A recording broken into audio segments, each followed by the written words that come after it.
With the Owenyo rewiring project, and we got the interchange.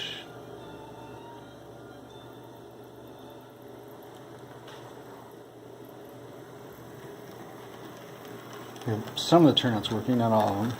Not all the frogs are in.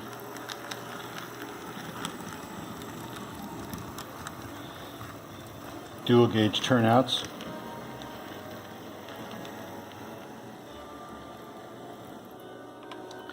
Reverse. There's still some track gauging to be done, probably some track cleanup.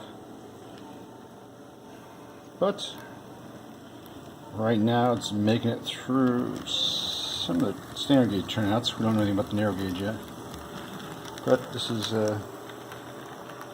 looking promising there.